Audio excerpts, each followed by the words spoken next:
Boa noite, meus amigos. Estamos aqui de volta. Como sempre, começamos esse programa invocando a Santíssima Virgem Maria, o Santo Padre Pio de Pietrelcina, para que roguem a Deus que nenhuma injustiça se cometa nesse programa. Hoje aqui nós temos tantas notícias que impressas devidamente selecionadas, quer dizer, jogando fora a maior parte, sobraram aqui 90 páginas de notícias. É claro que nós não vamos comentar nem 9, né? Mas vamos ver o que dá para fazer. Eu acho uma coisa que vocês têm que prestar atenção, é isso que aconteceu no Rio Grande do Sul, onde a 6ª Câmara do Tribunal de Justiça sustentou a sentença que absolveu aqui um sujeito de 20 anos que mantinha relações sexuais com uma garota de 12. A alegação do cidadão foi que a garota era namorada dele e que ela consentiu, ela aceitou, tá certo? Então, aí o sujeito foi absolvido no tribunal, daí o Ministério Público recorreu, foi parar no Tribunal de Justiça, o Tribunal de Justiça, então, manteve a absolvição. O significado dessa notícia é da mais alta importância que você pode imaginar, por dois motivos. Primeiro, o ponto central das reivindicações do movimento pró-pedófilo no mundo, a reivindicação imediata e mais forte deles, é a liberação da pedofilia consentida. Esse é o argumento que todos usam, né? Aí o seu Luiz Mota usa, o Trevisan usa, Deco Ribeiro usa, todos eles usam esse argumento. Se a pedofilia é consentida, não é crime, tá certo? Restando também esclarecer a partir de que idade o sujeito está apto a consentir. Por exemplo, um garoto de 3 anos, né, pode achar muito interessante, né, mexer na piroca do vizinho de 43, tá certo? E digamos que então aí é consentido, né? Mas essa questão da idade para o consentimento também é sutilmente elidida. Quer dizer, esses movimentos eles sempre vão por etapas, né? Quer dizer, que você avança um pedaço, aí você conquista aquele pedaço, depois você avança, conquista outro. É um negócio progressivo, nunca para, não tem limite. Tá certo? Então, quando começou o negócio de movimento gay, tá certo? Eu me lembro de ter escrito um artigo e dizer, olha, a partir do momento que você começa a criminalizar toda oposição ao homossexualismo, a liberação da pedofilia é uma questão de tempo. Vocês aguardem que, antes do término desta década, vocês vão ver isso, a pedofilia liberada, tá certo? E se alguém quiser transar com o seu filhinho de 7 anos, de 8 anos, você se opuser, quem vai para a cadeia é você. Ou seja, a criançada está agora à disposição dos pedófilos, tá certo? Porque o consentimento, você imagina aqui, que capacidade de julgamento e de discernimento tem uma criança de 8, 9, 12 anos, né?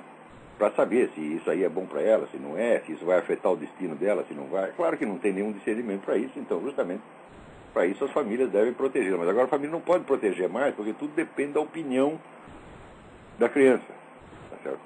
Então, se aparecer um caso de um garoto de 7 anos que tem uma ligação erótica com um homem de 60, né, e o pai quiser reclamar, quem acabará indo para a cadeia é o pai. Vocês não tenham a menor dúvida, né? Eu já dizia isso vários anos atrás. Muito bem, a liberação da pedofilia agora é um fato consumado, pelo menos no Rio Grande do Sul. Para que outros tribunais deem sentenças semelhantes e o Supremo Tribunal Federal acabe aprovando tudo, é apenas questão de tempo. Eu acho que é questão de meses, se vocês querem saber. Agora, acontece que com isto, o tribunal muda o sentido das leis. Porque a lei não fala nada de pedofilia consentida. A partir do momento que cria a noção de pedofilia consentida, o tribunal está legislando. E juízes não podem legislar. Isso é um crime. Ou seja, os membros da 6ª Câmara do Tribunal de Justiça do Rio Grande do Sul deveriam ir para a cadeia, tá certo? Por usurpar uma função legislativa. Eles estão mudando, evidentemente, o sentido da lei. O sentido da lei, né, vai qualificar a relação entre um homem adulto e um menor de idade como crime de sedução, no mínimo, né? Crime como sedução com posse sexual. No Brasil tem 3 figuras legais. Tem o estupro. Não, tem 4. O estupro, que é a posse sexual mediante violência, tem o atentado violento ao pudor, que é a posse sexual com violência por via anal. Você tem a sedução, que é você enganar a pessoa, e você tem a posse sexual mediante fraude, tá certo? Que é você oferecer uma vantagem, uma coisa assim. Então, é evidente que a relação entre o homem adulto e o menor de idade entra no caso da sedução, no mínimo como sedução, tá certo? Ou até poderia entrar com posse sexual mediante fraude, porque se trata do engodo. Né? Quer dizer, você comeu a criança, traçar uma criança, certo? E dizer para ela que aquilo vai ser maravilhoso, que depois eles vão casar, tal, tudo isso evidentemente é posse sexual mediante fraude. Mas, por exemplo, esse cara, ele diz que era namorado, então, então vai casar, ele vai casar com um menino de 12 anos. Vai casar quando? No mês que vem? O ano que vem? Daqui 10 anos? Não sabe, tá certo? Então, o juiz com isso eliminou a figura da sedução e da posse sexual mediante fraude. Quer dizer, todas as posses sexuais são legítimas desde que a vítima diga sim. Quer dizer, você só exclui a hipótese da violência e da ameaça. O resto está tudo legitimado. O juiz também não esclarece se isso vale para criança de 12 anos ou se vale para 11, para 10, para 9, para 8. Claro que vale. Tá certo? Quer dizer, qualquer advogado de pedófilo amanhã pode alegar que já pode alegar essa jurisprudência. Nós temos aqui jurisprudência firmada da 6ª Câmara do Tribunal de Justiça. Né? Então, significa que na prática está liberada a pedofilia consentida. Então, essa é a primeira grande conquista do movimento pró-pedófilo no Brasil. Me falaram, eu não tenho a notícia aqui, mas me falaram também de um rapaz, um travesti, que tinha relações sexuais com todos os irmãozinhos menores de idade e que foi absolvido também na base do consentimento. Né? Quer dizer, as crianças, é meu irmão mesmo, vale tudo, né? Então, isso quer dizer, o movimento pró-pedófilo pode se considerar vitorioso e a liberação total da pedofilia e a proibição de qualquer palavra contra é uma questão de tempo. Preste atenção, é esse o mundo no qual vocês estão vivendo.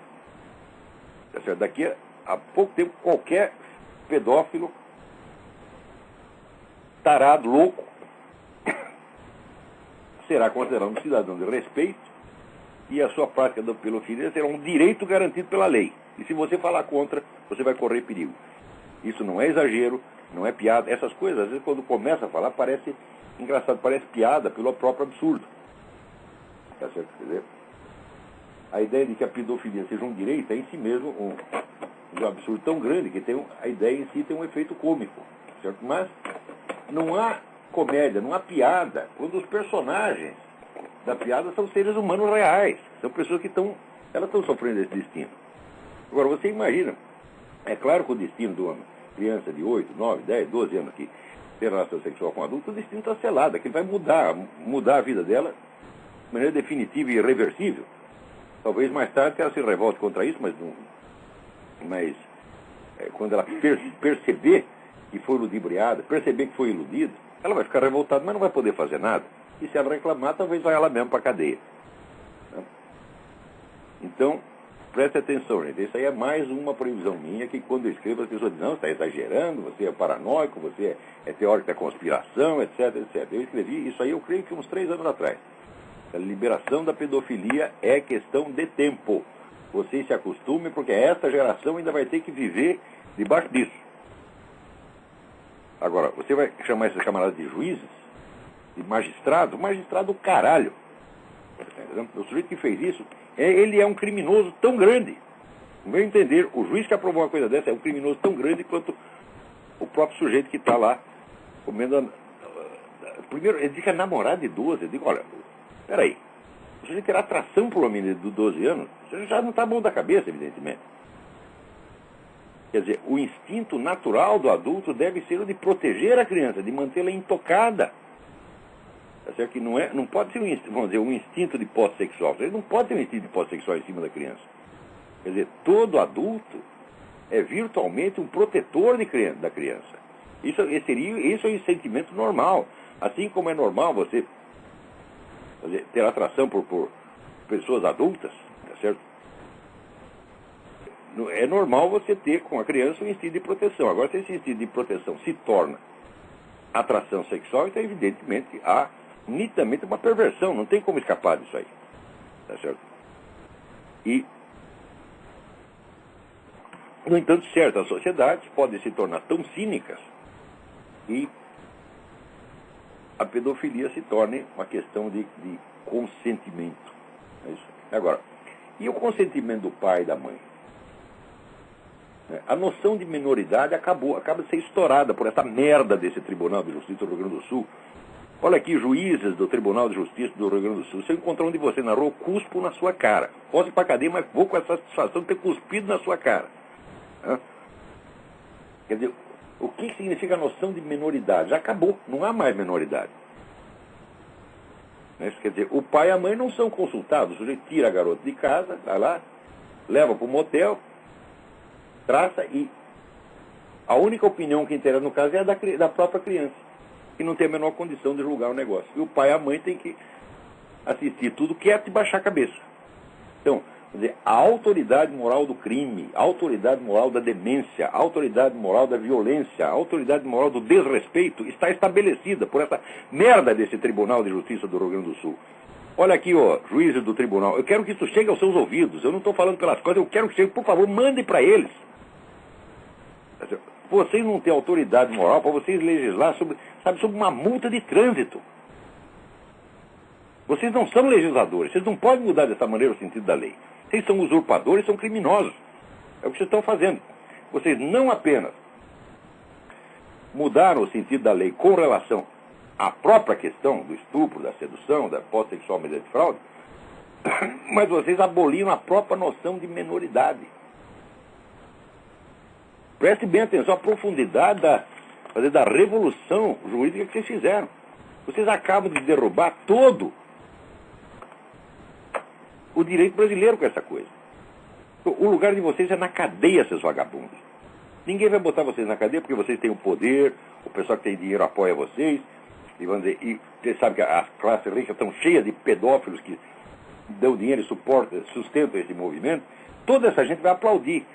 A mídia vai aplaudir, a Folha de São Paulo vai achar maravilhoso. O Estadão vai achar maravilhoso, o Rede Globo vai achar maravilhoso, todo mundo está achando. Não? Então, tinha que ser logo no Brasil que o movimento pró-pedófilo alcança essa grande vitória. Né? E será, sem dúvida, um progresso, né, da liberdade, dos direitos humanos e das luzes, o progresso do esclarecimento. Olha, gente, vocês estão na mão de loucos furiosos, presta atenção. Quando eu digo para você, pessoa imbuída de mentalidade revolucionária, não é a pessoa normal que você possa discutir. Não é a pessoa normal que tem apenas uma divergência de ideia com você. São loucos perigosos. Alô, quem está na linha? Alô? É o Jim de São Paulo, tudo bem? Tudo bem. Olavo, só pegando um gancho no seu último programa, antes de mais nada eu quero dizer que eu admiro você, mesmo você sendo corintiano, viu, Olavo? Muito bem. Pois é, ninguém é perfeito, rapaz. Eu agora sou menos corintiano, mas quando eu era moleque era corintiano fanático. O grande dia da minha vida foi o dia que nós entramos no restaurante, estava todo o time do Corinthians lá sentado, eu peguei autógrafo de todos de uma vez. Aliás, Olavo, até sobre isso eu queria falar, eu não sei se você... Alô? Alô, estou ouvindo, pode falar. Olavo, eu não sei se você acompanha, se você ouviu falar, até no futebol, a coisa que aqui no Brasil, teoricamente, é um negócio que o brasileiro tinha que estar em cima e tal, até no futebol a coisa tá feia, Olavo. Para quem quer informação do que está acontecendo dentro dos clubes, da corrupção e do envolvimento com quadrilhas, inclusive com PT... meu filho, você precisa sua vida. Eles podem fazer o que quiser, podem roubar, podem corromper, podem soltar propina para todo mundo. Se você vai lá tentar se informar, você que é o criminoso. Eles acabam com você. Não pode fazer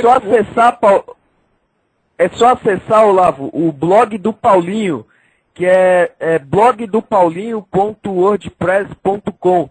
Olavo, esse cara, ele é o único aqui no Brasil, assim, talvez como você no aspecto político, ele é o único aqui no Brasil que tem as informações de dentro do que acontece lá no Corinthians. O Corinthians tem lá as suas ramificações com o PT, tem a turma lá dentro nós sabemos disso. Jogador.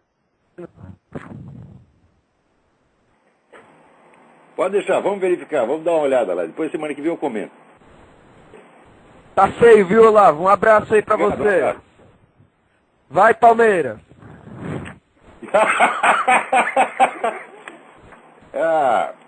Você vem aqui com interesses políticos escondidos. Você é, como é que se diz? Você é do lobby palmeirense. Tô entendendo. Peraí, tem mais alguém na linha? Alô? Alô, professor Olavo? Eu? Aqui é o Cristiano de Assis, tudo bom? Tudo bem? Fale Tudo mais bom. alto. Tudo bem. Eu gostaria de perguntar a você sobre aqueles ateus que fazem a cruzada contra o cristianismo. O que eles querem, na verdade? Dinheiro, benefícios? Qual que é o intuito deles? Não, é simples ódio. Nunca suportaram o cristianismo. Você veja, por exemplo, essa recente campanha que teve contra o Papa, uma campanha mundial, que foi uniforme, a mídia internacional inteira, né? Todo dia descendo o cacete no Papa com uma violência inédita. Isso nunca aconteceu na história. Quer dizer, isso marca uma etapa. Quer dizer, esse pessoal vai ocupando espaço. Certo. Então vai... Eles dão estão uma... aliados com outras religiões? Quando você se acostuma, quando a dor passou, eles enterram a faca mais um pouquinho, mais um pouquinho, mais um pouquinho, até você morrer. É assim que vai. Aqui você tem toda hora criança sendo expulso da escola porque entrou com uma Bíblia, capelão militar, tá certo? Perdendo emprego porque pronunciou a palavra Jesus. Isso está acontecendo aqui na Europa, gente. Quer dizer, não é exagero, não é teoria da conspiração, isso está acontecendo mesmo. E se esses pessoal religioso se unir para combater isso, eles vão todos ser criminalizados. Isso aí vai ficar como no Irã, que você pode praticar o cristianismo dentro da sua casa, quietinho e discretamente. Se sair pregando na rua, tu vai pra cana. O mundo ocidental vai ficar assim se esse pessoal não reagir. Reagir, olha, o pessoal fala, reagir como? Eu digo, olha, em primeiro lugar, você tem que entender a coisa básica. Você não está lidando, eles não estão lidando com pessoas normais que têm apenas uma ideia diferente de você. Você está lidando com criminosos, com gente perigosíssima. Se você quer manter a coisa no plano das ideias, disputa no plano das ideias, você está dando dignidade a pedófilos, a loucos, a tarados, tá entendendo? É isso que você está fazendo. Professor? Então, é preciso destruir, vamos dizer, não é as ideias, meu Deus do céu. As ideias, por si mesmas, as ideias inspiram movimentos, mas os movimentos são feitos por gente. E se você não desmoralizar as pessoas, não adianta desmoralizar as ideias. As ideias são incoerentes por si só, não é? Apenas acadêmica. Sim. Professor? Diga. Esses ateus eles são aliados com outras religiões, com os muçulmanos radicais, com seitas gnósticas ou não? Não, peraí, a mídia mundial inteira apoia os muçulmanos radicais. Quando eles fazem alguma violência que chama atenção, daí todo mundo faz de conta que está ofendido. Mas todos estão dando força para essa gente. Você vê o que está acontecendo na França. Na França agora a moda é o seguinte, esse pessoal árabe invade ônibus e bate em todo mundo xingando de francês sujo. E ninguém pode reclamar. Ou seja, o racismo antifrancês é permitido e é protegido pelas leis na França. Se você bater no árabe, chamar de árabe sujo, você vai preso porque é por racismo. Agora, se o árabe bate no francês, chamando de francês sujo, é permitido. E mais ainda, teve um sujeito que filmou isso aí, né, e botou no YouTube. Este foi processado. Nossa. Então preste atenção. Esse pessoal árabe tem muito dinheiro. Eles, atualmente, a Arábia Saudita manda na política americana através do seu Barack Obama. Sim. Você vê, os Estados Unidos são tradicionalmente pró-Israel. Mudou 180 graus a política. Agora estão apoiando a criação da nação palestina e cedendo Jerusalém para os caras. Agora os sauditas não serão investigados pelos Estados Unidos, né? Como é? os sauditas não serão investigados pelos Estados Unidos, no caso do terrorismo. Citou lá ao Suprema Corte que a Arábia Saudita seja preservada de qualquer investigação. Agora, quando você sabe que foi a Arábia Saudita que financiou todos os estudos e a carreira de Barack Obama, o príncipe saudita pagou por todos os estudos dele de um garoto que ele não conhecia. Por que ele escolheu logo esse Barack Obama? Um camarada que tinha sido o advogado do Malcolm X, o elo de ligação entre o príncipe saudita e o Barack Obama. E deu todo o dinheiro para financiar a carreira do Barack Obama. Agora esse homem está na presidência e está favorecendo a Arábia Saudita de todas as maneiras, inclusive ilegal. Professor, oi. Vou desligar. Manda um abraço, meu amigo. Um abraço. Tá mais. Aqui. Essa semana saiu um artigo do Rabino Morton Pomeranz no Newsmax, dizendo que Barack Obama está fomentando o preconceito contra o povo judeu, tá? Só ferrando com os judeus. É a pura verdade. Só que é o seguinte, em quem vocês votaram, seus idiotas? Você tá entendendo? 72% dos judeus americanos votaram nesse cara. Agora aguenta, porra! Olha, tem... Assim, adorar e proteger seus traidores. Eu só vejo o seguinte, eu só vejo a comunidade judaica fazer isso, eu só vejo a igreja católica fazer isso, eu só vejo os americanos fazer isso, eu só vejo o ocidente inteiro fazer isso. Agora, você dá força para esses caras e depois eles sobem em cima de você, porra. Vamos dizer, esse legado, essa contaminação esquerdista que tem entre os judeus, entre os católicos, entre os americanos, isso aí vai acabar com eles mesmos. Ninguém tem amigo da esquerda, porque o esquerdista só é amigo do esquerdista, e mesmo assim, é amigo assim que nem Stalin era amigo de Trotsky.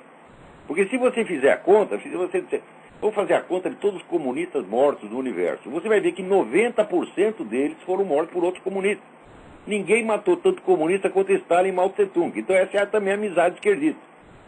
Eu estou falando desse pessoal que tem mentalidade revolucionária, esse pessoal é criminoso, eles não são pessoas normais, nós não podemos respeitá-los. Você não pode curar uma psicose partindo do princípio de que o psicótico é normal. E eu acho que a maneira certa de lidar com esses camaradas, vamos dizer, é mostrar para eles o que eles mesmos estão fazendo, mas não mostrar com respeito. Mostrar de tal maneira que eles percam a sua segurança. Nós temos que mostrar a falsidade existencial do que eles estão fazendo, nós temos que mostrar o caráter psicótico do que eles estão fazendo, de modo a minar a autoconfiança verdadeiramente louca, psicótica que esses caras têm em si mesmos. Porque eles acreditam piamente que tudo que eles estão fazendo é divino e maravilhoso, que a humanidade os quer. Agora, eles de vez em quando se traem. Né? Por exemplo, no Brasil tem a campanha aí contra a homofobia, querem leis anti-homofóbicas. Ao mesmo tempo, aquele menino do movimento gay, o Deco Ribeiro, escreve que a sociedade brasileira é homofóbica. Preste bem atenção no raciocínio. Se a sociedade é homofóbica, a sociedade toda está cometendo crime de homofobia. Então tem que pôr a sociedade inteira na cadeia e ficar fora só o Deco Ribeiro e os amigos dele fazendo festinha gay. É o raciocínio do Dr. Simão Bacamarte, um alienista, do Machado de Assis. Vai chegar alguns, são todos loucos, então põe todos na cadeia, no hospício, e fica só o Dr. Simão Bacamarte fora. A vida imita a arte, dizia Oscar Wilde, que era um sábio, hein? Também tem viado sábio, tá cheio de viado sábio. Esse é um sábio. Quando diz que a vida imita a arte, a gente confirma isso dia. Você vê essa peça agora que está aí desse Edward Albee, né, em que o filho é viado e o pai tem uma ligação amorosa com uma cabra. Né? E daí eles se perdoam, se compreendem uns aos outros e trocam uns beijinhos. Né? Eu digo, bom, se eu for escrever a continuação da peça, no capítulo seguinte, a cabra seria presa por prática de zoofilia. Tá certo? Então, o que é isso aí? Se eu escrever essa peça, eu creio que, sei lá, 10, 20 anos atrás. Né? Note bem, a zoofilia é a próxima etapa da campanha. Prestem bem atenção, porque já existe isso. Já tem aí teóricos, intelectuais, universitários, dizendo a zoofilia ser consentida, eu não estou brincando, ser consentida não é crime, não é atentado ao pudor, não é nada. Então, meu filho, você tem uma cabra, tem um gato, tem um cachorro, tem um jumento, pode traçar o bicho. Você pergunta para ele, você quer, meu filho? Ele balança a cabeça, sim senhor, sim senhor, sim senhor. E daí você vai lá, pô, e rabo coitadinho. Uma galinha, né? Pergunta, você quer? Ela, pô, quero. Pronto. Traz a galinha. E presta atenção. Né? Se alguém vier aqui comer o meu cachorro Big Mac, vai sair mal. O bicho é grande demais. Né? E ele não gosta de brincadeira, não. Note bem. Preste atenção. Eu vou dizer aqui uma coisa para você. O casamento, oficialização legal, legalização da relação entre homens, seres humanos e animais é questão de tempo. Preste atenção. Porque, veja, se você quer entender o sentido da história, você para de ler o noticiário político do dia, esqueça o noticiário político do dia, e você vai vasculhar a produção intelectual, a produção das altas camadas intelectuais. Você lê o que os professores universitários escrevem, lê o que os filósofos escrevem, você fica sabendo tudo o que vai acontecer. Porque a ideia que se torna dominante entre os intelectuais se torna, em seguida, dominante na política. Uma vez conversando com o falecido Roberto Campos, nós fomos fazer as contas e chegamos unanimemente à conclusão de que o prazo para isso é de mais ou menos 30 anos. Quer dizer, entre uma ideia se impor no meio intelectual e ela virar lei, a diferença é mais ou menos 30 anos. Tá certo? Mas esse prazo, hoje em dia, eu vejo que está diminuindo, o processo está acelerando. Quer dizer, o prazo, a gente pensava em termos de revolução cultural naquela época. Entra a revolução cultural, a revolução política é 30 anos. Tá certo? Mas eu vejo que esse prazo está acelerando. Então, quando os caras começaram com essa conversa do direito dos animais, quer dizer, a galinha tem o direito, né? O frango tem o direito de não virar frango assado, tá certo? E assim por diante, né? Falava o holocausto do seu prato, e mostrava lá umas galinhas, né? No prato, é uma coisa horrorosa, né? Comer as galinhas, mas você pode também ter o holocausto dos tomates, come tomate, come alface, isso é uma violência, uma brutalidade, né? Então, inclusive, após a aprovação da zoofilia, nós teremos certamente, né, o relação sexual com vegetais. O sujeito se casa com uma jaca, né, que é gay, pode casar com uma banana. Né, e assim por aí. Isto não é gozação. Isto não é gozação. Agora, para você entender o que acontece na história contemporânea, você tem que acompanhar o processo de enlouquecimento da camada intelectual. Desde o tempo da Revolução Francesa, as altas camadas intelectuais estão ficando cada vez mais loucas, cada vez mais irresponsáveis, tá certo? E defendem ideias, vamos dizer, absolutamente ofensivas, absurdas, tá certo? Mas dão a ela um simulacro de dignidade intelectual. E com o tempo, os políticos, os empresários, a opinião pública acaba cedendo. E isso é inevitável. Então, é claro que o pessoal lê o jornal diário, é muito mais fácil do que você acompanhar a produção intelectual de várias universidades, né, revistas científicas, entre aspas. Mas é só fazendo isso que a gente entende o que está acontecendo. É o que dizia Hugo von Hofmannsthal. Nada está na política de um país que primeiro não esteja na sua literatura. Literatura no sentido amplo, na produção intelectual. Então, eu quero saber, como é que eu faço os meus diagnósticos? É assim, eu acompanho a produção intelectual do mundo, não aquela que aparece na mídia, mas aquela que está circulando nas universidades, nas revistas acadêmicas, a gente vê o que vai acontecer. É fácil. O que se torna dominante ali, é fácil não, é dar um trabalho miserável. Quer dizer, você tem que ler muito, você tem que estudar muito para chegar a essas coisas. Então, quando você vê o movimento pedófilo, ele foi ganhando espaço no meio acadêmico intelectual gradativamente. Hoje pode-se considerar que a quase totalidade do meio acadêmico americano não é que ela seja pró-pedófila, é apenas anti-antipedófila. É assim que começa. Você não defende a coisa abertamente. Você condena o ataque à coisa. Você condena a crítica. Você criminaliza a crítica. Então, você começa por pegar essas condutas e mudar a terminologia com que elas são descritas. Você não pode falar em pedofilia, né? Você fala eles têm um termo técnico aí, é atração intergeracional. Né? Então tá lá o sujeito comendo seu filho de 5 anos, você entra e fala, que é isso, que é isso? Ele diz, cala a boca, isso aqui é atração intergeracional. Chamar de pedófilo eu te processo. Então, o padre Lodi não foi condenado por chamar um abortista de abortista? Né? Agora, eu também chamo de abortista. Quero ver um filho da puta desse me processar. Eu quero ver. Eles não processam, não. Eu digo, vocês não só são abortistas, como grande parte de vocês são aborteiros. Esse pessoal da Planned Parenthood, eles implantam clínicas de aborto ilegal nos países e depois denunciam o aborto ilegal. Entendendo?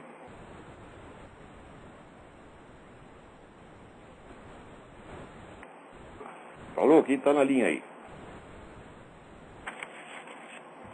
Alô? Alô, Olavo, tudo bom? Tudo bem? Quem é? Sou Luiz Guilherme, de Campinas. Oi, Luiz Guilherme. É uma pergunta, na verdade, não é minha, de um amigo meu, do João Cláudio, que é daqui de Campinas também. Ele queria saber quais o senhor considera os 5 maiores filósofos do século XX. E ele disse que pergunta isso porque na academia, né, ele é estudante de filosofia, na academia reputam o picareta do Bertrand Russell como um grande filósofo. Então ele gostaria de saber uma lista dos 5 maiores filósofos do século XX. Não, Bertrand Russell não é um grande filósofo de maneira alguma, mas nem pensar. Isso é uma bobagem, assim. Olha, assim, não é difícil fazer isso aí. Então, anota aí. Mário Ferreira. Xavier Zubiri.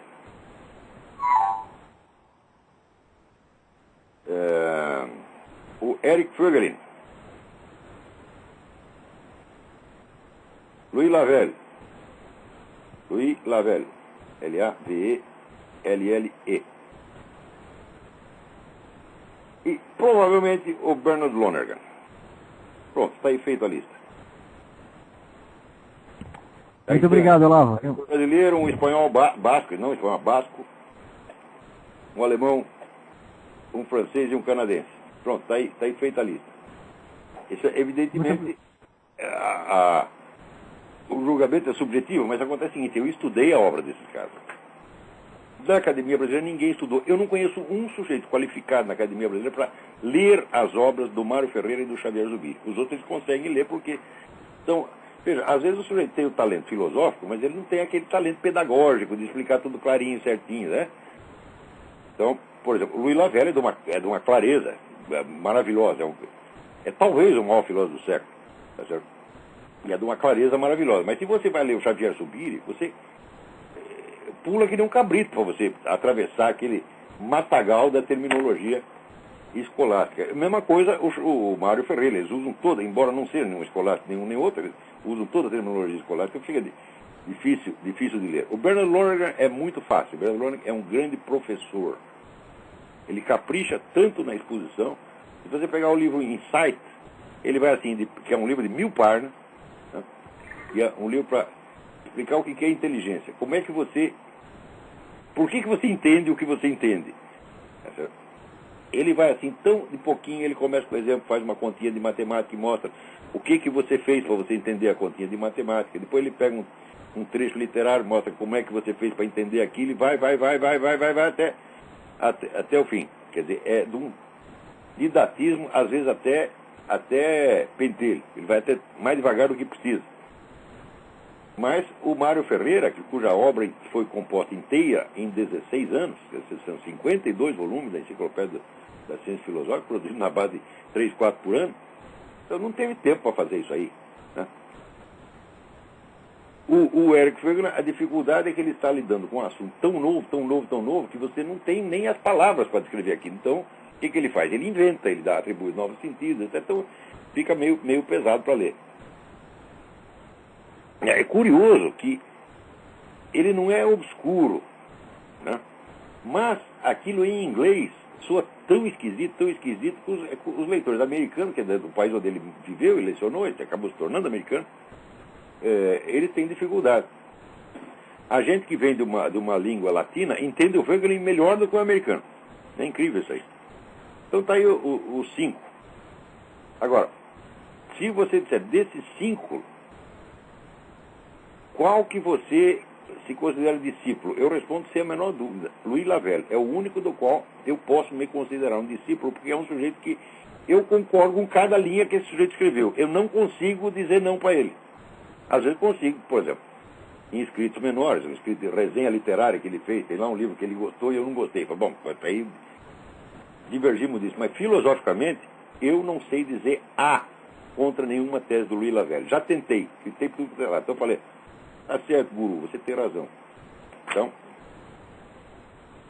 agora, aí no Brasil, existe um interessantíssimo livro brasileiro sobre Louis Lavelle, uma tese de doutoramento feita pelo Tarcísio Padilha, que foi presidente da Academia Brasileira de Letras. Ele foi aluno do Louis Lavelle e escreveu um bom livro sobre o Louis Lavelle. Esse livro sumiu, nunca mais foi publicado. E que merda de país, quer dizer, você parece estar sobrando esse tipo de coisa. Né? Agora, livro sobre Antônio Gramsci, sobre Michel Foucault, sobre Lacan, Derrida, tem de monte. Né? Então, para ver onde termina esse negócio de Lacan e Derrida, lê o artigo que eu estou publicando essa semana no Diário do Comércio, vai sair em duas séries, sobre esse tal do Vladimir Safatli, né, que é professor de filosofia na USP. Eu li lá vários artigos do Vladimir Safatli, que estão no site dele, porque ele andou dando palpite sobre esse negócio do quebra-quebra na USP, mas eu falei, não, mas eu quero saber quem é esse sujeito intelectualmente, não só nas suas opiniões do dia, né? E daí, quando fui ler o trabalho acadêmico dele, eu descobri, primeiro, aquilo é uma pletora de erros de gramática, né? Ele, por exemplo, a invasão da USP, ele chama de brutalidade securitária. Ora, securitário não se refere à segurança pública, securitário refere-se à indústria de seguros. Então, é claro que o sujeito que escreve isso é um analfabeto funcional. Então, tem lá 2 estudos sobre o cara, e isso aí é o que se chama de um professor de filosofia, não, professor de filosofia não, mas filósofo. Na USP, para ser filósofo, você não precisa ter filosofia nenhuma. Né? Basta você fazer essas coisinhas que o Vladimir Safatli faz e você já é considerado um grande professor. Né? Aqui alguém me chama, Jusceli Bianco me chama a atenção para uma resenha que ele leu da nova biografia de Paulo VI, escrita por Andrea Tornielli, para o jornal La Stampa, né? E onde ali o próprio Paulo VI confirma o Pacto de Metz. O Pacto de Metz foi aquele pacto com o qual o concílio, neutralizando-se, abolindo-se a si mesmo, indo contra o Código de Direito Canônico, né, prometeu examinar todos os problemas do mundo, mas não falar uma palavra contra o comunismo. Então, note bem, o Código de Direito Canônico, o decreto de Pio XII, ratificado pelo próprio João XXIII, condenar a excomunhão automática quem quer que colabore com o regime comunista. Então significa que aquele pessoal do concílio já estavam todos auto-excomungados. Pergunta para mim o que vale as decisões do concílio, não vale nada. Não vale nada. É? Você pode seguir se você quiser. Aliás, o concílio não teve natureza doutrinária, teve natureza pastoral. Pastoral só apenas você dá o conselho, só aconselhamos você a fazer isso. Você pode responder, não faço. Nada te impede. Agora aqui, esse pessoal gay fica, né, reclamando aí, lutando pela liberação da pedofilia, enquanto tem um monte de gay no mundo comunista, no mundo islâmico, etc., sofrendo horrores, e eles não fazem nada para ajudar. Agora aqui, 2 gays iranianos apareceram pedindo asilo nos Estados Unidos. Uai, mas os Estados Unidos aqui não é a sociedade homofóbica? Não é aqui que os gays sofrem horrores, coitadinhos? Né? Por que vem pedir asilo aqui? Agora, pergunta para ele, qual é a diferença de você ser gay em Nova York e você ser gay no Irã? É a diferença, né, entre o vivo e o morto. Está aqui, ó, um estudo que fizeram aí. Aqui não dá o nome da universidade, raios. Puta vida. Diz que as pessoas que estudam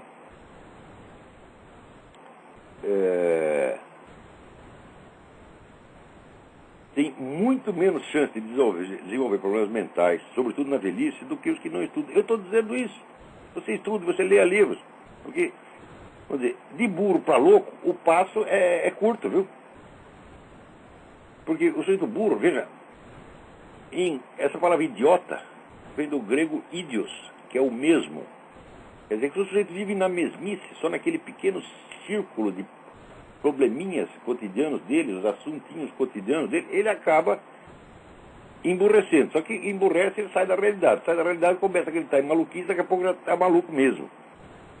Então, agora, veja aqui fizeram um transgender promoção, né, transgêneros, no Boston City Hall, quer dizer, a prefeitura, com espetáculos de sadomasoquismo, né, homens lá se esfregando uns dos outros, distribuição de drogas, tudo isso para crianças,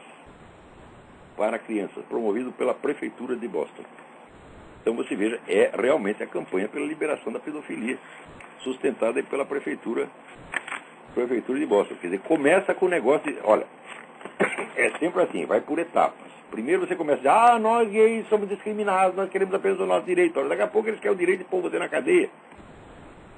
E quer o direito de transar com seu filho de 5 ou 6 anos, e assim por diante. Eles enterram a faca e passam o anestésico. Enterra a faca e passam o anestésico. Enterra a faca e passam o anestésico. Assim, daqui a pouco você está morto.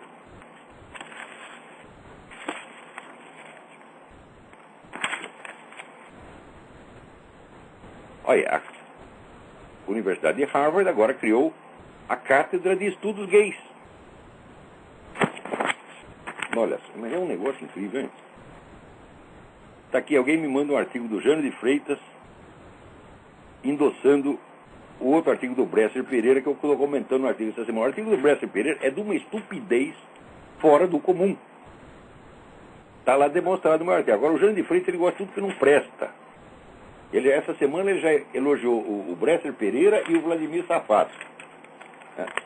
Agora aqui, eu queria chamar a atenção para vocês da campanha do cartaz antidoutrinação feito pelo escolasempartido.org, o site escolasempartido.org, né, que é do meu amigo Miguel Najib. Está fazendo uma campanha, está solicitando, né, à justiça que as escolas sejam obrigadas a colocar nas salas de aula um cartaz com 5 ou 10, não lembro se são 5 ou 10 regras contra a manipulação política das crianças nas escolas. Essa campanha é altamente meritória, tá certo? Ele está fazendo isso para o Distrito Federal, mas nada impede que seja adotado para outros lugares. Dê uma olhada lá no www.escolasempartido.org.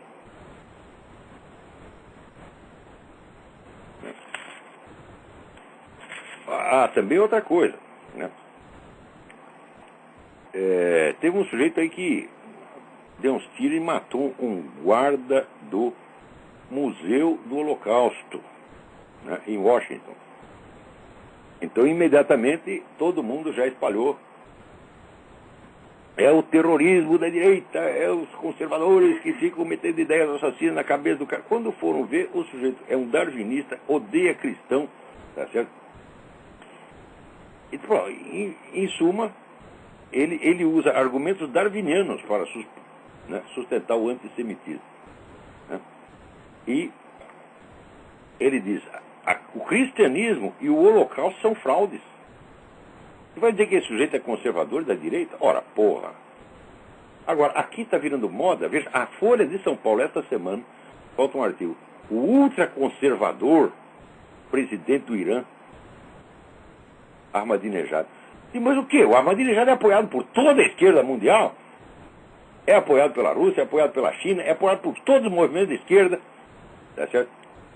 E agora vai dizer que o cara é ultraconservador? Ora, mas a Folha de São Paulo... Meu filho, eu não posso usar a Folha de São Paulo para limpar a bunda. Você está entendendo? Para limpar a bunda, porque eu não quero enganar o meu próprio cu. Está entendendo? Isso aqui é um cu de respeito, está entendendo? O que é isso, né? Vamos lá. Então não serve para limpar a bunda. A imprensa inteira brasileira não serve para limpar. Não limpe o cu com isso, por favor. Né? Tenha um pouco de respeito por si mesmo. Agora, aqui, você vê, a Orly Tate, aquela advogada que moveu um processo exigindo a exibição da certidão de nascimento do Obama, processo movido inclusive por militares, que diz, olha, eu não posso obedecer a um sujeito se eu não tenho a certeza de que ele está legalmente lá. Né? A Orly Tate está recebendo ameaças de morte, as pessoas estão ameaçando queimá-la viva. Não sai uma linha a respeito na grande mídia. Nada, nada, nada, nada, nada. Agora, veja a lista dos documentos que o Obama escondeu e que ninguém sabe e que é proibido investigar. Tem a certidão de nascimento, certidão original de nascimento. Tem os registros escolares, desde o jardim da infância. É proibido você pegar o histórico escolar do Obama no jardim da infância. Se você tenta investigar isso, as pessoas te acusam de teoria da conspiração, desce o cacete em você, tá certo? E já vem com ameaças legais, ameaças de ação policial. Né? O histórico escolar da escola indonésia que ele frequentou. Os registros do Occidental College, onde ele estudou. Né? Vamos lá. Os registros, o histórico escolar da Universidade de Colômbia e os trabalhos que ele publicou na Universidade de Colômbia. Teve um pesquisador aqui que, através do Freedom of Information Act, conseguiu liberar 5 escritos acadêmicos do Barack Obama, provando que o Barack Obama é analfabeto funcional. É assim, é um erro de gramática por linha. O que comprova, é um indício fortíssimo de que aquele livro de memórias, que está tão bem escrito, não foi escrito por ele. Eu não sei se foi o William Harris, mas o autor daqueles artigos não pode ser o mesmo autor daquele livro. Isso é uma coisa que qualquer pessoa com um pouquinho de prática literária percebe, né, imediatamente. Então, a tese, ele tem uma tese em Colômbia sobre desarmamento nuclear soviético. É proibido ler essa tese. Ninguém pode ter acesso a isso. Os registros da Escola de Direito de Harvard, também ninguém pode ler. Os artigos que ele publicou na Harvard Law Review, a revista de direito de Harvard, é proibido ler.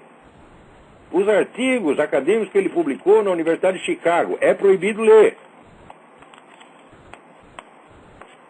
Vamos lá, aqui tem a lista.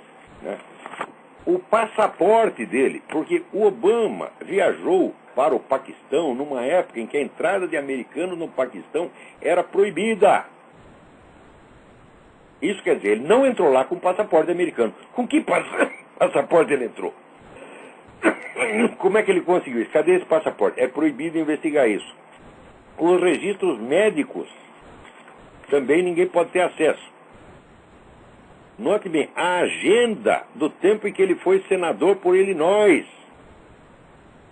Né? Senador estadual em Illinois, 1997 a 2004. Ou seja, quem ele recebeu no gabinete, o que ele fez, quais são os atos oficiais dele, senador, documentos oficiais, você não pode ter acesso. Aqui, a lista dos clientes do seu escritório de advocacia em Chicago. Também não pode saber. Ora, isso são documentos que qualquer candidato a prefeito apresenta e torna público. O Obama criou uma operação monstro, gastando milhões de dólares com advogado para impedir que as pessoas tenham acesso a qualquer dessas coisas. Os registros dele na Illinois Bar Association, é a ordem dos advogados. Né? Que bar aqui não quer dizer só bar, né? A Associação dos Bares, não, bar é o tribunal. Né? Os registros dele na ordem dos advogados, também não pode. O registro de batismo, a licença de casamento do pai com a mãe. Né? Depois, a licença de casamento da mãe dele com o outro lá na Indonésia, o tal do Soetoro. Né? Os registros de adoção dele. Ou seja, note bem, e diz que somos nós estamos com teoria da conspiração? Ora, porra! O sujeito está escondendo tudo isso, gastando um montão de dinheiro para esconder tudo isso, para que ninguém saiba nada da vida dele. E para que só se saiba dele a imagem publicitária. E nós estamos com teoria da conspiração? Eu digo, o que é isso, porra? Né? Agora aqui o artigo. Rabino Morton Pomeranz. Obama está favorecendo clima de ódio aos judeus. Estou falando. Quando a cabeça não pensa, o corpo é que padece. Entendeu? Também esse pessoal católico agora também fica... Né, a pessoa faz campanha contra o Papa, o católico fica tudo chorando. Mas foram vocês que fomentaram isso. Não foram vocês que fizeram a política do diálogo, da mão estendida para comunistas? Você estende a mão para esses caras, eles morrem, porra. Agora, o mais lindo é o seguinte, veja o que está acontecendo no Afeganistão. No Afeganistão, eles pegam um combatente inimigo, terrorista, que está lá com campo de batalha, prendem o cara, agora tem que ler para ele os direitos. Você tem o direito de permanecer calado, se você não tiver dinheiro para pagar advogado, nós pagamos, blá, blá, blá. Isso que você faz, você prende um cidadão americano acusado de algum delito, você tem que ler os direitos dele. Lê, ou se você souber de qual, você fala aquilo, tá certo? Isso quer dizer que esse direito que pertence aos cidadãos americanos agora foi estendido aos soldados inimigos. Então, qual é a diferença entre você ser um cidadão americano e não ser?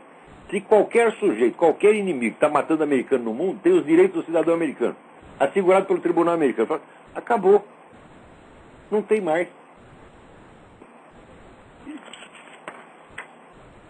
Alô, quem é? Alô? Alô? Não tem ninguém aí. Alô, quem é? Alô?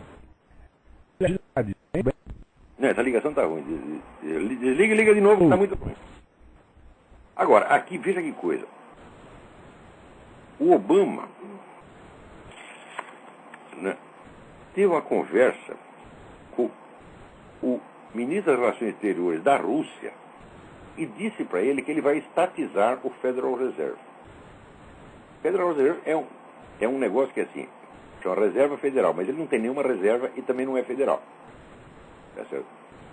Ele é um banco privado que emite o dinheiro daqui. Isso aí foi uma treta que foi feita no começo do século, entre as sete milionários, né, decidiram tornar os donos de todo o dinheiro circulando no país e inventar o Federal Reserve. É uma fraude monstruosa. Agora, o Obama foi comentar isso lá na Rússia, porra. Ele não falou nada aqui. Pode ser que seja verdade. Agora, se for verdade, acontece o seguinte. O Federal Reserve é um dos grandes pilares do globalismo aqui. Né? O Federal Reserve existe aí para escravizar os Estados Unidos e colocá-los sob o comando dos organismos internacionais. Exatamente como também serve para isso o Clube Bilderberg, a Comissão Trilateral, o CFR, etc. etc. Tem um pool de organizações, né, cuja finalidade é fazer de seus próprios proprietários os donos do mundo, tá certo? E quebrar a espinha da nação americana. Se o Obama pretende realmente estatizar o Federal Reserve, das duas, uma. Ou os caras estão encrencados, estão precisando ser estatizados, e eles mesmo é que querem isso, ou então o Obama arrumou a maior encrenca da vida dele. Porque esses caras, essa elite que faz parte do Federal Reserve, CFR, Bilderberg, é quem manda aqui. Você não tem como se opor a eles. Por enquanto ainda dá para criticar através da internet. Tá certo? Mas, até 2 anos atrás, quem falasse da simples existência do Clube Bilderberg era imediatamente rotulado teórico da conspiração. Agora não, agora já dá para falar. Começou a dar para falar. Saiu até, veja, esse jornal dos milico louco lá no Brasil, que é o Monitor Mercantil, que é daquele grupo nacionalista maluco dos Sebres. E daqui a pouco eu comento isso. Então, até eles já estão falando que existe o Clube Bilderberg. Já descobriram, é? Muito bem. Se o Obama está atendendo os interesses dos donos do próprio Federal Reserve, muito que bem. Agora, se ele decidiu estatizar contra a vontade deles, meus filhos, os dias do Barack Obama estão contados. O que não seria nada mal, né? Mas o estranho é isso. Provavelmente é mentira. Quer dizer, esse cara da Rússia está inventando coisas.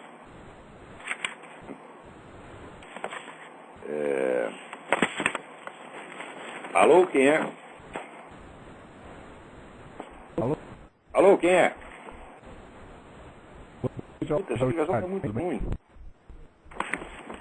É o seguinte, se você me liga aqui através do Skype, você está arrumando encrenca para mim e para você mesmo. Você vai tomar tempo do programa, nós não vamos entender merda nenhuma que você está falando.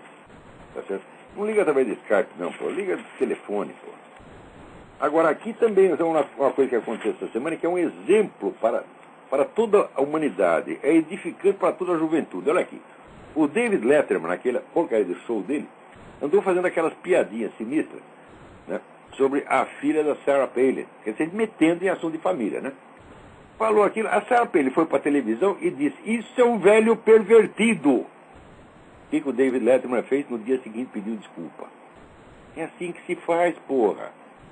Agora, se ela chegasse lá toda chorosa, disse, minha família, precisa que respeitar minha família, o cara ia fazer mais piada e ia passar em cima. Então é assim que se faz. Velho pervertido é velho pervertido. Tá entendendo?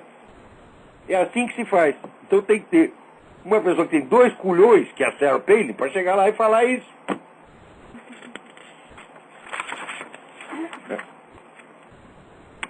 Agora aqui, estava falando o negócio do Bilderberg. Então, alguém me manda um livro aqui, um artigo do Marcos Coimbra, que é um cara lá do SEBRE, Centro Brasileiro de Estudos Estratégicos, né, que é um grupo de milicos que se acham inteligentíssimos, eles acham que entendem tudo, tá certo? Eu assisti umas conferências lá, eu achei patético aqui, né? Então, olha aqui, nos últimos 30 anos, com a queda do Muro de Berlim, surgiu a potência hegemônica, os Estados Unidos, principalmente na expressão militar do poder nacional. Porém, eles também são manipulados pelos donos do mundo, Grupo Bilderberg, Instituto Real de Assuntos Internacionais, Comissão Trilateral, blá, blá, blá. Como são detentores do poder econômico, cooptam os meios de comunicação mais influentes do mundo, pautando grande parte da mídia e influenciando decisivamente grande parte da humanidade. Isso quer dizer o seguinte, o cara está dizendo que os Estados Unidos mandam na mídia mundial. Não, ele está confundindo duas coisas. O pessoal do Grupo Bilderberg, Comissão Trilateral, esses mandam na mídia mundial, mas a mídia é maciçamente anti-americana. Quer dizer, agora ele está colocando aqui, o pessoal do Grupo Bilderberg, como se fosse instrumento do poderio americano. Aqui. Não por acaso elege seus representantes de sociedades secretas ou até ostensivas, como o diálogo interamericano no caso das Américas, para os principais cargos do Poder Executivo e Legislativo, além de influenciar expressivamente o Judiciário. Claro que eles fazem isso. Só que isso não é um poderio americano, isso é um poderio multinacional estrangeiro anti-americano. Quer dizer, olha, quer ver um exemplo do imperialismo americano? É comum os colocarem seus integrantes até na presidência da República, como foi na Argentina, Raul Alfonsin, Brasil, FHC e Lula, Uruguai, Sanguinetti, etc. Ou seja, é o poderio americano que coloca todos esses esquerdistas no poder. O diálogo interamericano é um think tank do Partido Democrata, da pessoa mais esquerdista que tem no Partido Democrata. E esse que colocar Lula no poder, colocar FHC e Lula, não tem a menor dúvida. Né? Houve até uma reunião em 1993 entre o pessoal do diálogo interamericano e gente do Foro de São Paulo. Isto foi noticiado só no Gramma de Cuba. Não saiu na mídia americana, mas foi noticiado no Gramma. Maio de 93. Salvo engano, foi 5 de maio de 93. Ora, eu soube isso porque eu li esta edição no tempo que eu convia lá com o Dr. Zé Carlos Graça Wagner, tinha todos os documentos e tinha esse jornal lá. Bom, recentemente, eu quis pesquisar de novo o negócio. O Dr. Zé Carlos Graça Wagner já morreu, não tive mais acesso ao documento dele. Então mandei procurar aqui na Biblioteca do Congresso. Chego lá, tem a coleção inteira do Gramma, menos o número de 5 de maio de 93. Então, vamos na Biblioteca da Universidade de Colômbia. Tem um monte de Gramma, menos o 5 de maio de 93. Vamos lá na Califórnia. Tá lá? 5 de maio de 93. Sumiu! Só que tem o seguinte. A diretora da seção latino-americana da Biblioteca do Congresso é um membro do Diálogo Interamericano e foi ela que promoveu esse encontro em 93. Está explicado por que sumiu.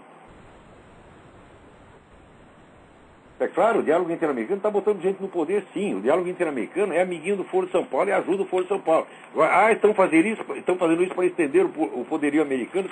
O que é isso, Marcos Coimbra? Acorda, porra! Esse assunto não é para gente com o seu QI, porra. É para gente que estuda.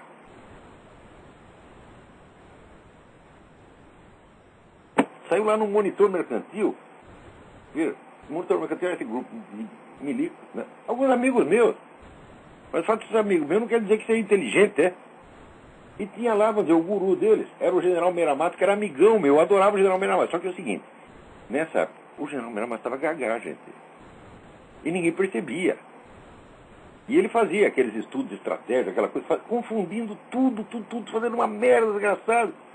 Né? E eu ouvia aquilo com todo carinho. Às vezes tentava até explicar, falava, mas depois de uma certa idade você não explica mais nada para ninguém, você está entendendo? Eu, pelo menos, depois dos 90 anos, não venho me explicar nada porque eu não vou entender, porra. Está entendendo? Então,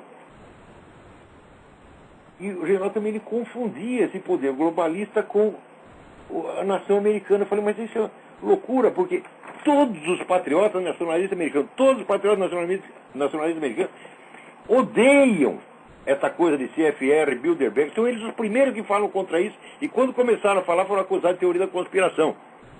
Veja, a perseguição começou por iniciativa da elite intelectual republicana. No tempo do William Buckley, foi uma grande cagada que o William Buckley fez, quando ele começou a perseguir a turma da John Birch Society. Porque a turma da John Birch Society, 30 ou 40 anos atrás, já sabia desse negócio de Bilderberg, já falava tudo. E ele dizia, não, isso é teoria da conspiração, isso é coisa de maluco, é o Lunatic Fringe, a franja lunática, como eles chamam. E ferrou com a tal da John Birch Society. Claro, a John Birch Society muitas vezes errava, falava, exagerava, tá, mas estava dando a informação, e a informação é preciosa. Você não pode jogar fora uma informação verdadeira só porque ela não está totalmente no contexto certo. Se você não está no contexto certo, você conserta o contexto mas mantém a informação, pô. Então, começou com isso. Então, todo mundo que falava desse assunto, que era todo pessoal direitista, conservador, foram todos marginalizados. Tá certo? E o Partido Republicano se transformou essa agremiação de boiolas que é hoje. Sobra lá 2 ou 3 homens de coragem, mas o resto é tudo boiola. Então, aqui dentro dos Estados Unidos, a briga é entre nacionalistas e globalistas. Agora, vem o sujeito de fora dizendo que os globalistas são o poder americano. Fala, não é possível, onde é que você está, rapaz? Puta, acorda. Marcos Coimbra, acorda. Vem passar um tempo aqui nos Estados Unidos, eu te mostro todas as publicações, eu te ensino o que está acontecendo aqui, te mostro. Levo você para entrevistar as pessoas como eu fiz. Vai conversar de um por um para você saber o que está acontecendo, porra. Epa, e acabou o nosso tempo. Até a semana que vem, muito obrigado.